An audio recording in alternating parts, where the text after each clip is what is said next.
Salut mes petits poissons pourris.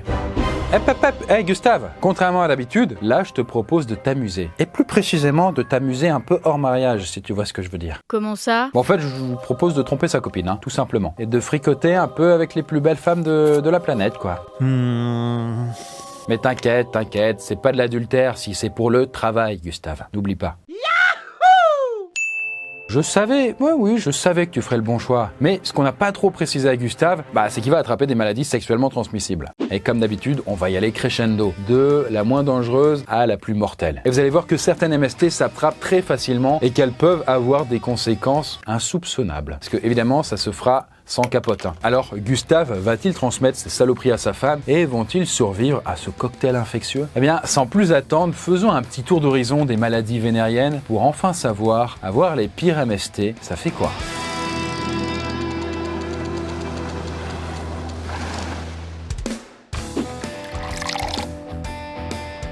Bon, Gustave, je te présente ta première prétendante et elle s'appelle gonocoxie. Alors oui, bon, j'avoue, j'ai un peu donné le nom de la maladie à la meuf. C'est pas sympa, mais ça simplifie les choses. Enfin, bonjour à tous et à toutes. Moi, c'est gonocoque. Là, Gustave, oh putain, tu perds vraiment pas de temps. Il a pas eu besoin de 2 fois pour lui dire qu'il avait le droit de tromper sa femme. Là, il a bien enregistré l'info.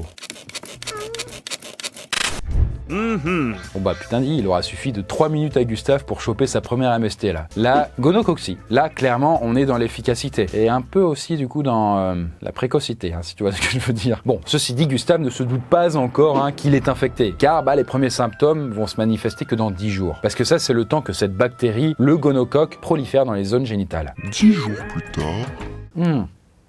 Ça y est, après 10 jours, Gustave commence à avoir des petits picotements lorsqu'il urine. Là, la gonocoxie est bien présente. Et ce n'est que le début car progressivement, ce picotement va se transformer en brûlure et il y a même des écoulements blanchâtres qui vont commencer à sortir du petit tuyau de Gustave. Voilà. Bon, désolé pour les métaphores, mais on essaye de rester monétisé. C'est pas facile, là c'est un challenge. Et d'ailleurs, cet écoulement ne sort pas seulement par le devant, mais aussi par le derrière de Gustave.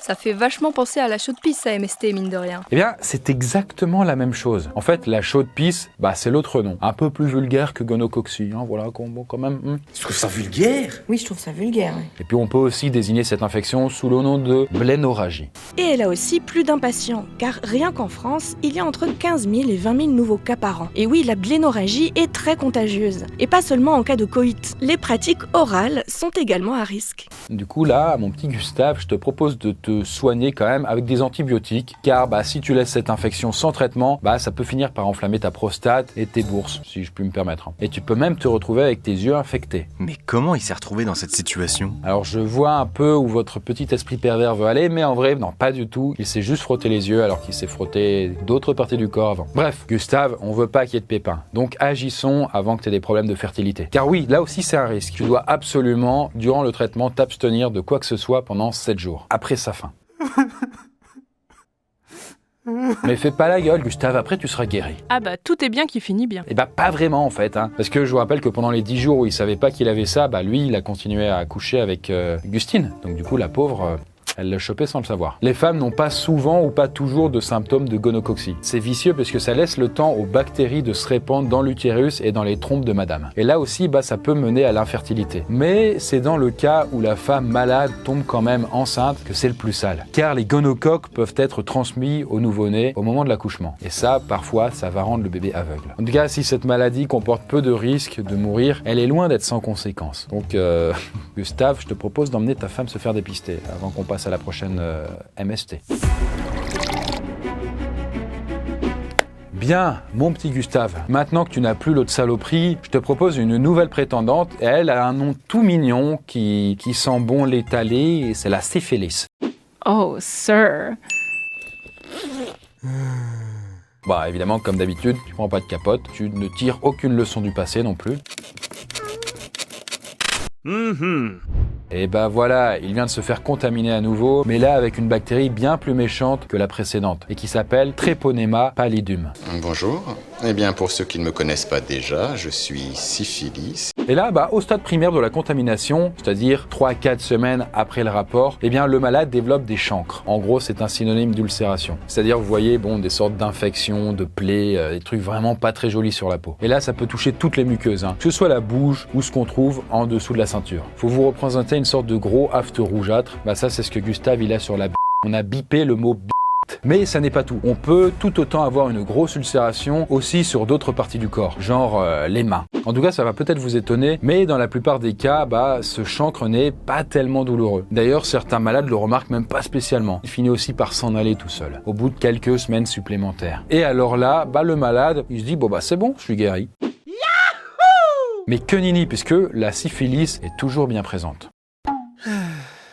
Et là, c'est alors la phase secondaire de la maladie qui commence. Et donc, à partir de là, le patient commence à avoir des petits symptômes grippaux. La fièvre, la perte d'appétit, la gerbe aussi. Mais attendez, puisque là, en vrai, vous n'avez qu'un maigre aperçu. Car, en option, il y a aussi la perte d'audition, d'équilibre, les problèmes de vue et même des douleurs osseuses. Bref, je pense que vous voyez un peu le problème. Et avec autant de symptômes, c'est pas simple à diagnostiquer. Et en vrai, tant qu'il n'y a pas de diagnostic, la bactérie, qui est toujours là, elle a l'opportunité de se balader dans le sang et parfois même de contaminer les organes du malade. Et en l'absence de traitement, pendant plusieurs années, dans un tiers des cas, la syphilis va atteindre son stade tertiaire. Et ça, c'est plus fréquent dans les pays en voie de développement. Et là, ça se traduit par des problèmes de plus en plus graves, comme des troubles cardiaques, neurologiques ou osseux. Et là, encore une fois, les scénarios sont extrêmement variés, mais retenez bien que ça peut parfois conduire à la paralysie, à l'incontinence, voire à la mort. Et c'est très très fourbe, car ce stade tertiaire de la maladie met entre 10 à 25 ans à se révéler. Donc en vrai, c'est bien le genre de MST qui agit dans l'ombre et qui peut détruire une vie. Alors que toi, t'avais complètement oublié entre-temps que t'avais couché avec cette festivalière au concert de trio, Ceci dit, Gustave, lui, il va pas développer ce stade tertiaire, car en Occident, la plupart des gens sont amenés à prendre des antibiotiques à un moment ou à un autre. Sans que tu le veuilles, ça chassera quand même la syphilis avant son stade final. Après, il n'empêche que c'est une MST dont il faut se méfier, car elle contamine 500 personnes en France par an. J'ai infecté les plus grands de ce monde. Baudelaire, Van Gogh. Et aujourd'hui, ça continue. Boulot, je suis hyper abusif. Et selon une estimation, il y aurait 100 000 enfants qui naîtraient mort-nés à cause de la syphilis qui aurait été chopée par leurs parents. Enfin, en l'occurrence, là, la mère. Sur ce, toi, du coup, Gustave, tu t'en sors bien pour cette fois, mais tu vas pas être déçu pour la suite. Eh bien, Gustave, je vais désormais te présenter... Oh, pop, de mieux en mieux, oui. Attends au moins que je t'ai dit son nom, putain, il est au taquet. On n'est pas non plus des animaux, quoi. Là, voilà ta nouvelle petite copine, elle s'appelle papillomavirus, ou HPV pour les intimes. Bon, Gustave n'est toujours pas très méfiant, mais tant pis pour lui. Il vient de se faire infecter par le papillomavirus. Et le souci, c'est qu'il va pas tarder à le refiler à sa femme. Surtout qu'il est extrêmement contagieux. Là, lui, en l'occurrence, il toucherait à peu près 30 millions de personnes dans le monde. Après, il n'y a pas qu'un seul papillomavirus. En fait, c'est plus une sorte de famille de virus, vous voyez. Et dans cette famille, il y en a 200 différents et certains ne sont pas très dangereux. Certains papillomavirus ne donnent aucun symptôme ni aucune maladie. Mais il y en a d'autres qui donnent d'énormes verrues génitales. Enfin, énorme, pas tout le temps, mais c'est dégueulasse. C'est dégueulasse. D'ailleurs, justement, parce qu'il l'a refilé à sa copine, Gustine, elle en a chopé un aussi, une verrue, mais on va pas vous la montrer.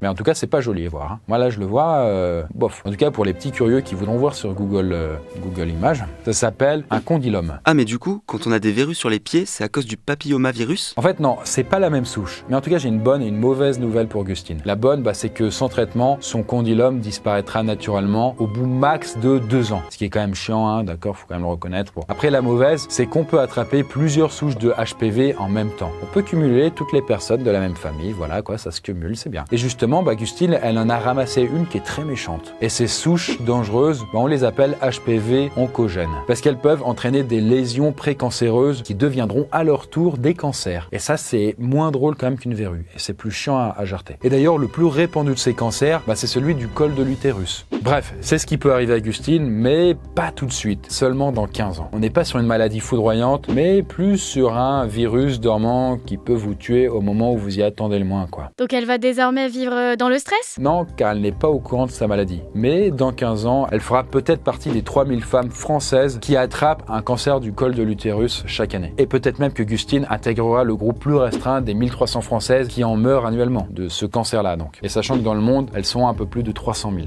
Ok, attends, Gustave. Je crois qu'il y a une petite boulette, je crois qu'Etta, je crois qu'elle nous a entendus là.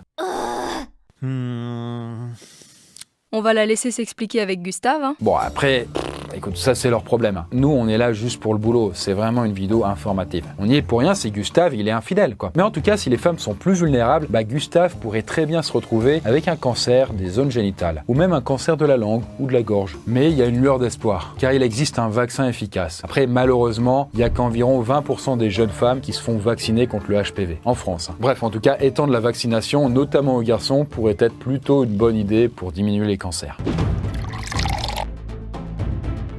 Bien, Gustave. Maintenant que t'es un peu plus rétabli, est-ce que t'es prêt à voir la dernière femme? Non. Il vient de comprendre, le gars. Il vient de se dire, putain, mais ces maladies, elles viennent pas de nulle part. Il percute vite, quand même, au bout de 8 ans. Mais après, en vrai, Gustave, regarde comment elle est jolie. Elle a un petit nom tout mignon, en plus. C'est vraiment une femme fantastique. Elle s'appelle Hépatite B. Ah, voilà, je savais bien qu'il était... qu'il était au taquet. Du coup, je pense qu'il n'a pas compris, mais il vient de se choper un nouveau virus, et là, c'est le VHB. Donc là, virus de l'hépatite B, et ce n'est pas d'ailleurs qu'une MST. C'est une maladie qu'on peut tout à fait choper sans rapport charnel. Même si le sexe reste un moyen de prédilection, je peux aussi me transmettre par le sang, par la salive. Et il y a aussi le cas malheureux où la mère contamine l'enfant à sa naissance. Mais en tout cas, c'est bien dans la chambre à coucher que le virus circule bien. Et encore une fois, là, les rapports oraux peuvent être aussi contaminants que les pénétrations. Après son petit adultère, notre Gustave s'est senti super bien pendant 6 mois, qui est quand même le délai d'incubation de l'hépatite. Commence à regretter un petit peu, parce qu'il a un état grippal. Et là, à ce moment-là, Gustave est fatigué, ses urines sont foncées, il n'a pas faim, il a des démangeaisons, et surtout, sa peau jaunit.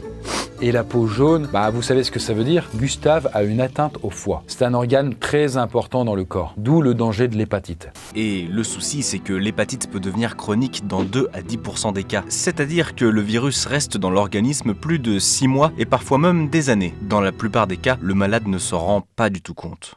Et là seulement à peine 17% à peu près des malades sont au courant. Et des malades, en vrai là il y en a un paquet, parce que c'est environ 250 millions dans le monde. Ça fait plus de 3% de la population mondiale, c'est énorme. Et il leur arrive quoi à ces 3%? Les moins chanceux d'entre eux peuvent avoir ce qu'on appelle l'hépatite fulminante, et si on ne te greffe pas un nouveau foie, il n'y a aucun moyen d'être sauvé. Mais la plupart du temps, l'hépatite reste dans le corps silencieuse, fourbe, un peu comme le papillon. Non, moi je crois qu'il faut que vous arrêtiez d'essayer de dire des trucs. Un peu comme le papilloma qu'on a vu avant. Et elle finit tôt ou tard par faire des complications type cirrhose ou cancer du foie. Et ça, 600 000 à 800 000 personnes en décéderaient chaque année dans le monde, d'après des estimations. Et du coup, c'est dommage de laisser cette maladie dormir, parce que si vous avez un petit doute, faites-vous dépister et soigner. Enfin, après la soigner dans la mesure du possible, car je suis désolé Gustave, mais il n'y a pas de médoc qui soigne totalement l'hépatite B.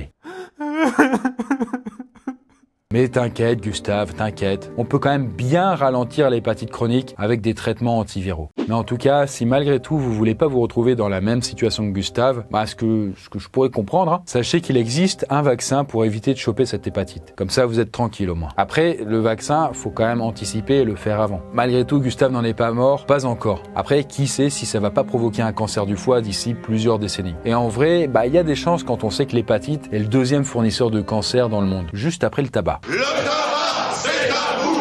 On en viendra tous à vous! Mais même en étant vacciné contre l'hépatite et le papillomavirus, il y a une multitude d'autres pathogènes. Et on en a vu qu'une toute petite poignée dans cette vidéo. Donc si vous voulez rester en sécurité, il est essentiel, comme vous le savez, d'utiliser un préservatif et de faire un dépistage complet avec votre partenaire avant de retirer les protections. Et après, si vous êtes attentif, vous avez bien remarqué qu'il manque quand même une MST au compteur. Et évidemment, c'est le sida ou VIH. Et si celle-là, on l'a pas traitée ici, c'est parce que du coup, elle méritera son ça fait quoi à elle toute seule. En tout cas, dans le cas où vous ne vous protégez pas, vous ne mourrez pas forcément d'une MST, mais vous en attraperez probablement une à un moment ou à un autre. Comme ça arrive à 1 million de personnes dans le monde chaque jour.